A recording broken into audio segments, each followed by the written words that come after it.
Bom dia, senhores! Tudo bem com vocês? Espero que sim. Bom, hoje nós vamos continuar a falar sobre os povos pré-colombianos, os povos que habitavam a América antes da chegada dos europeus. Nós sabemos, ou nós já discutimos, o quanto esse termo é errado e preconceituoso, para não dizer eurocêntrico. Mas esse é o termo que nós usamos tradicionalmente, tá? Nós já vimos em vídeos passados, se você está com dúvida, volta lá e olha antes de assistir esse, nós falamos já sobre os astecas e sobre os maias, aqueles povos que viviam ali na região da Mesoamérica, México, Belize, El Salvador. Hoje nós vamos falar de um outro povo. Vocês já viram aí no título do vídeo, no título da aula, mas um dos povos que eu mais gosto, que eu tenho mais prazer em falar, porque eles são simplesmente sensacionais. Quem é esse povo que nós vamos falar hoje? Vai ser os Incas, tá? Vamos lá. Os Incas, eles são um povo que, na verdade, nunca se reconheceu com esse nome. Nunca esse povo se auto-intitulou Inca. Esse nome foi meio que um erro aí, uma corruptela, é o termo que a gente costuma usar, quando houve a chegada dos espanhóis. Tá? Por quê? Esse povo se chamava de Quechua, ou Quechua, tá? Que é inclusive o nome do idioma. Um idioma que é falado, inclusive, nos dias de hoje, principalmente lá no Peru. Esses incas, eles vão formar uma civilização grandiosíssima, uma das grandes civilizações aqui da América.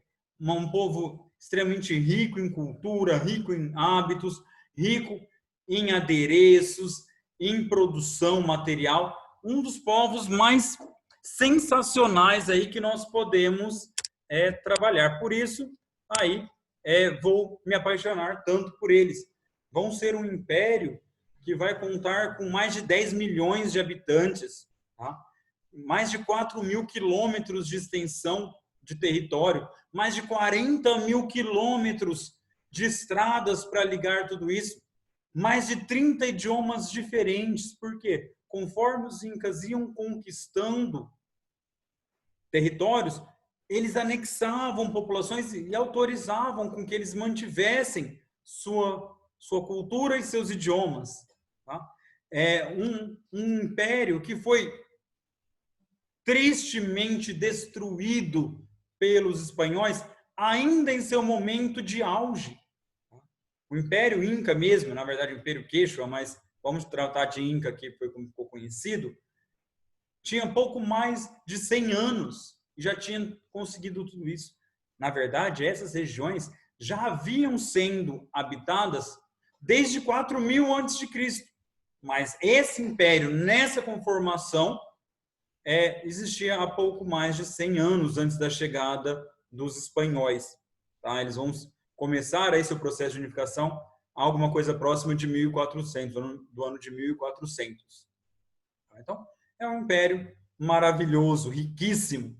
Os peruanos ainda, muitos deles ainda falam esse idioma, o Quechua, né?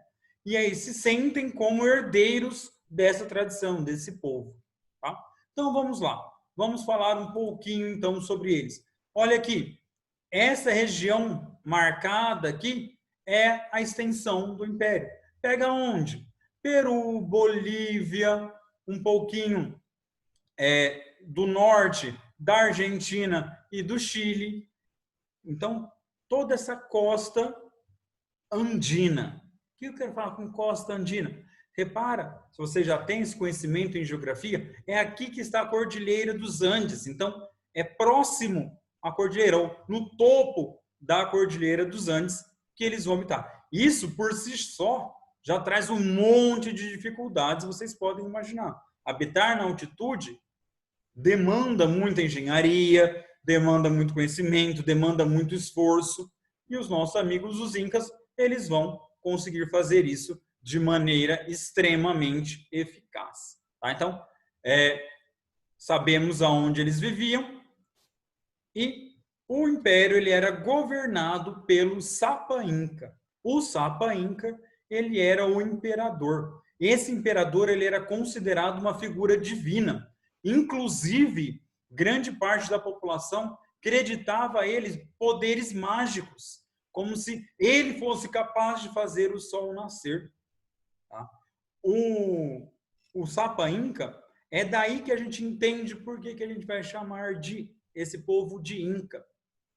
Por quê? Inca, a palavra Inca, numa tradução bem simples do queixa, significa líder, guia, que era uma designação não apenas para o Sapa Inca, mas para toda uma camada de governantes, todo um conjunto social. Tá? E aí os espanhóis acharam que era o nome do povo e ficou por isso. O Sapa Inca, ele era o imperador, ele habitava a capital do império, que era a cidade de Cusco, até hoje uma cidade muito importante. A cidade de Cusco é a cidade por mais tempo habitada de uma vez só do continente americano, tá? A Cusco até hoje é uma cidade gigante, né? Mas ela é habitada por mais tempo. E ele morava lá, tinha poderes divinos, era o que ele acreditava, e controlava toda uma rede, aí todo um império. O Sapa Inca, ele tinha poderes ilimitados, agora falando politicamente, tá? Não mais a parte cultural. Ele tinha poderes ilimitados. Ele podia controlar a economia, ele podia controlar a vida e morte das pessoas, ele podia decidir quem era levado para o sacrifício, que fazia parte da religião deles, o sacrifício. Então, ele poderia escolher quem seria sacrificado, ele podia decidir que você tinha que mudar imediatamente de local e morar em outra parte da extensão do império. O Sapa Inca, ele tinha poderes absolutos. Tá? E ele era, portanto, o topo da pirâmide social dos Incas. Gente, vamos lembrar que nós já vimos isso quando falamos de outros povos. Toda vez que a gente tem esse desenho aí, essa pirâmide social, não é que o povo tinha pirâmide, não é que o povo fazia pirâmide. Isso aqui é uma representação gráfica. É uma forma da gente conseguir entender quem é que mandava em quem. Tá bom? Bom, então no topo dessa pirâmide, nós tínhamos o Sapa Inca, o imperador. Junto com ele, sua família, a nobreza, estava ali junto com ele. Depois, os sacerdotes, e é muito fácil entender. Nós já vimos várias outras povos, várias outras culturas, várias outras civilizações que os sacerdotes tinham muita importância, principalmente onde nós vamos ter civilizações politeístas, que é o caso dos Incas. Como assim politeístas? Poli, vários, teos, Deus. Politeísta, vários deuses, ok? Depois nós temos chefes militares, artesãos, soldados. Dá para imaginar aí no império desse tamanho como você precisa, né, de soldados. E aí tem um pessoalzinho interessante, meio diferente, os contabilistas. Primeira vez que aparece isso, né? Vocês conseguem saber o que é um contabilista? Meio óbvio, né? Alguém que faz conta. Mas por que tão importante? Gente, vamos lembrar que nós tivemos no Egito, na Mesopotâmia, no Império Azteca, a grande importância que se dava aos escribas. Nós não sabemos ainda, com certeza, se os incas tinham uma escrita. Os trabalhos arqueológicos estão avançando muito para saber se um sistema de desenhos regulares poderia ser a escrita inca. Mas nós não sabemos se os incas têm realmente uma escrita. Mas o que nós sabemos com certeza é que eles tinham um sistema de contagem. Olha que bonitinho. Isso aqui é o quipu. O quipu era um sistema muito, muito, muito avançado de contabilidade. Era composto por várias cordinhas, dependendo de como era o nó, de como esse nó era amarrado, qual era a cor dessa lã que era amarrado, a ordem como era amarrado, era um tipo de coisa e era um número que se estava contabilizando. Tá? Perdeu-se muito das instruções. O desrespeito que os espanhóis tiveram pelos incas foi tão violento e tão triste que a gente perdeu muito de como é que funcionava esse sistema do quipu. Mas nós sabemos que ele servia para a contabilidade, para contar qualquer coisa, impostos, propriedade, produção, pessoas. Os incas, eles eram muito hábeis em fazer censo, eles contavam sua população com grande frequência para saber quem morava onde, quantas pessoas tinham, que tipo de recursos nós tínhamos que providenciar. Então, por causa do quipu, nós sabemos que os contabilistas eram tão importantes. Alguém que conseguia gerir esse complexo sistema de conta tinham uma posição muito importante aí na pirâmide social. Um outro grupo muito importante são os projetistas. Nós vamos ver depois a engenharia inca, como ela era maravilhosa. E aí esses projetistas tinham papel social importantíssimo, tá? Nós vamos entender por quê. Depois, todos os outros funcionários públicos que participavam da administração, em sua maioria, essa parte da população vivia nas cidades. Tá? Mas a maior parte absoluta da população inca vivia onde, gente? No campo. Tá? A maior parte da população inca é formada pelos camponeses. Tá? E eles aí vão morar, obviamente, são camponeses, no campo. Bom, a religião dos incas, ela é politeísta, eles acreditam em vários deuses, entre esses deuses está o próprio Sol, que é um deus, está o Viracocha. Viracocha é o deus criador. Isso tem até uma história interessante, não vou ficar contando demais sobre a mitologia inca aqui, mas que o Viracocha, que esse deus criador, o pai criador, ele havia criado a humanidade, essa humanidade o adorava, mas não fazia sacrifício, não fazia rituais, e aí o Viracocha resolveu destruir, amassar toda a humanidade e criar a humanidade de novo, para que ela prestasse rituais de forma adequada. Tá? Muito interessante essa peculiaridade. Bom, então eles eram politeístas, tinham vários rituais, cerimônias elaboradas, usava-se muito ouro, eles tinham muitas minas de ouro, né, na região aí, e eles usavam ouro não como moeda, não principalmente, não como moeda, mas principalmente como adorno, como uma coisa bela demais e usada para rituais, usada para os deuses aí. Era uma civilização riquíssima, belíssima. Tá? A população em geral, os camponeses, eles eram organizados, meu rosto está em cima aqui do nome, deixa eu me abaixar um pouquinho. Eles se organizavam nos Ailu. Ailu era a unidade produtiva entre os incas. O Ailu era uma pequena comunidade. O Ailu não é a vila, tá? São as pessoas que formam o Ailu. O Ailu é que vai determinar a produção. Eles têm tudo. Cada Ailu deve ser autossuficiente. Eles vão produzir tudo que eles forem precisar. Então, agricultura, a parte de construção, o Ailu ele deve cuidar. Eles vão se organizar dentro do Ailu para a produção coletiva, tá? Todo mundo produz, e aí o chefe local é que divide de acordo com a família.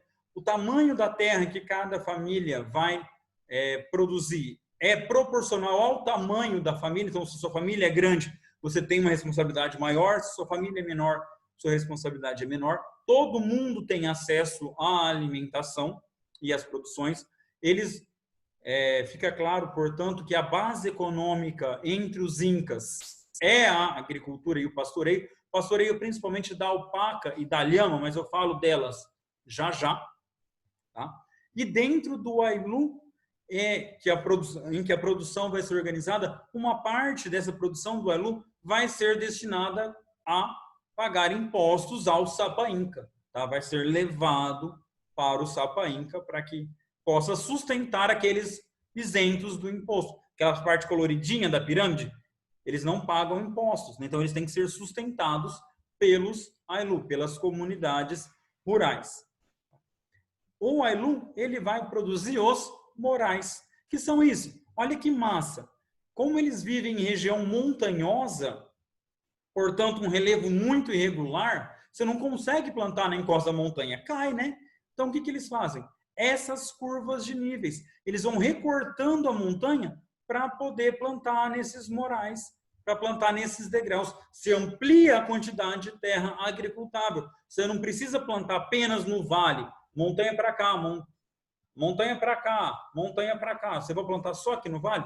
Muito pouca área agricultável. Eu não conseguiria sustentar uma população tão grande, a esses 10 milhões de habitantes. Então, eles cortam a montanha e fazem esses degraus. Esses degraus, inclusive, olha que massa, com curvas de níveis para evitar que essa montanha desmorone. Olha que técnica de engenharia gloriosa. E sem contar que é uma imagem belíssima, né? Essas montanhas todas, e eles recortando aqui para poder plantar na encosta da montanha. Tinha um sistema de irrigação bastante avançado também, tá? E sua agricultura era predominante do quê? Milho, batata. Mas só milho e batata? Não, eles também plantavam pimenta, gostavam muito de pimenta, plantavam tomates e vários outros produtos, mas a base aí é o milho e a batata. Interessante é que aquela batata pequenininha, a gente compra ela como batata inglesa, né? Mas não era inglesa, a batata é americana. Os europeus levaram para lá depois de ter chegado aqui no século XV e XVI. Então, a gente não pode se esquecer disso. A batata ela é americana. O tomate também é americano, não é europeu. E aí você pensa, prato inglês famoso, fish and chips, peixe com batatas, né? A batata só chegou depois da descoberta da América. Culinária italiana, macarronada. O molho dessa macarronada só foi chegar na Europa depois do descobrimento da América. Então, você percebe como que não foi só a América que foi influenciada pelos europeus. Os europeus influenciaram também a Europa, tanto que a base alimentar deles vem aqui das nossas terras americanas, né? Bom, um povo muito colorido, muito rico, né? E aí aqui a alpaca. Para que servia a alpaca e a lhama? São dois animais, dois camelídeos, né? Parentes dos camelos, e eles são muito importantes. Para que eles servem? Lã. Eles servem como transporte, eles eram montaria, não tinha cavalo aqui na América. Os cavalos vieram da Europa. Olha que legal esse intercâmbio, né? Eles montavam as lhamas e as alpacas. Servia também para alimento, então comia-se a carne dela. Então era um animal muito rico. E a lã dela para fazer as roupas. Porque se eu moro na montanha, necessariamente lá é muito frio, e aí eu vou precisar me aquecer. E aí um jeito é com a lã desses camelídeos. Bom, além do trabalho que você fazia dentro do seu ailu, você também tinha que realizar a mita. A mita é o trabalho compulsório. Eu já ouvi falar de trabalho compulsório. Trabalho compulsório é escravos. Não! Não aqui. Ou mais ou menos aqui. Vamos tomar cuidado. A mita é o quê? Um determinado período do ano, você era convocado pelo imperador para trabalhar de graça para ele. Isso não faz de você um escravo. Por quê? Você é uma pessoa, você é um cidadão, você tem sua propriedade, você tem sua qualidade como pessoa. Mas, durante um período que podia variar aí, normalmente de 3 a 5 meses, você ia prestar serviços para o imperador, ia trabalhar para o imperador. Tá? É um trabalho escravo? Complicado. Por isso que a gente vai falar só compulsório. Tá? Você era obrigado a abandonar suas terras, abandonar sua família e ir trabalhar para o imperador. Fazendo o quê? Por que o imperador precisava de tanta gente assim por tanto tempo?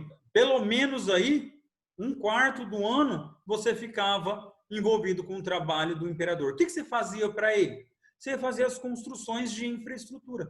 Lembra que lá no comecinho do vídeo eu havia dito que nos 4.000 quilômetros do Império nós tínhamos mais de 40.000 quilômetros de estradas? Quem é que fez essas estradas? Os trabalhadores através da mita. Tá? Construção de cidades, construção de palácios, todo tipo de construção vai ser feito pela mita. Esse nome, gente, vocês vão deixar na cabeça. Por quê? Quando os espanhóis chegarem e dominarem os incas, eles vão usar a mita como base de trabalho para eles. Tá? Essa mita era usada, olha aqui, para construir as cidades. Olha que linda essa construção, não é? Os incas, eles construíam com pedras recortadas. Tá? Às vezes, até com 13 cantos essas pedras. E encaixadas umas sobre as outras. Olha que maravilha esse trabalho aqui, de recorte, polimento e encaixe, que aparece aqui nesse paredão, feito pelos incas. Tá? Olha aqui, olha essa parede, que coisa mais... Olha o tamanho desses blocos de pedra que eram recortados, polidos e encaixados. Por que era feito nesse sistema? Sem argamassa, tá? Hoje a gente coloca tijolo, é tijolo, massa, tijolo. Concreto, não é concreto, mas enfim. Os incas não usavam isso, era só encaixe. Por quê? Porque essa é uma região que sofre muito com terremotos. Então, esse sistema dele, de não ser totalmente regular, de ter esses vários encaixes, fazia com que as construções sobrevivessem aos terremotos. Tá? Então, um sistema de construção genial, brilhante, que está em pé até hoje. Vocês podem reparar que essas duas últimas fotos, tanto essa aqui, dá para ver pelo carinha, pelo Cristo ao fundo, e aqui pela roupa da moça, que é uma imagem atual. Ou seja, faz mais de 600 anos que essas construções estão aí e não caem. Tá? Claro, qual é a grande peça da engenharia inca? Qual é a coisa mais linda da cultura inca? A cidade de Machu Picchu, que fica um território onde hoje é o Peru. Ela é uma cidade, considerada uma cidade sagrada, que ela está acima das montanhas, acima da Cordilheira dos Andes, uma cidade que por muito tempo ficou perdida. Ela foi abandonada bem próximo à chegada dos espanhóis, alguma coisa entre 1530 aí, e só foi redescoberta pela humanidade em 1911. Então ficou aí quase 400 anos abandonada. Hoje é um dos pontos de maior visitação do Peru, é a cidade de Machu Picchu. Construção lindíssima. Olha que trabalho de recorte da montanha. Olha esse trabalho em pedra, né? Belíssimo, belíssimo. Tá? Construído aqui pelos nossos amiguinhos, os incas. Esses povos, eles foram dolorosamente destruídos pelos espanhóis, tá? Dominados, escravizados, tá? No momento ainda de auge, de ascensão. Vocês lembram quando nós olhamos os maias? Os maias já tinham se desagregado quando os espanhóis chegaram. Os incas não. Os incas, a gente não sabe nem que tamanho esse império poderia ter, né?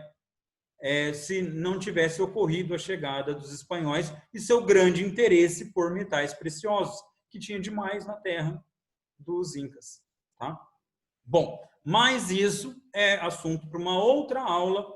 Provavelmente lá no 8º ano a gente retoma isso. Tudo bem? Espero que vocês tenham entendido, espero que vocês tenham gostado, espero que eu possa ter passado um pouquinho dessa paixão que eu tenho por esse povo para vocês. Se sobrou alguma dúvida, deixa nos comentários, entre em contato comigo que eu terei o maior prazer de responder. Do contrário, se não temos mais nada, grande abraço, tchau!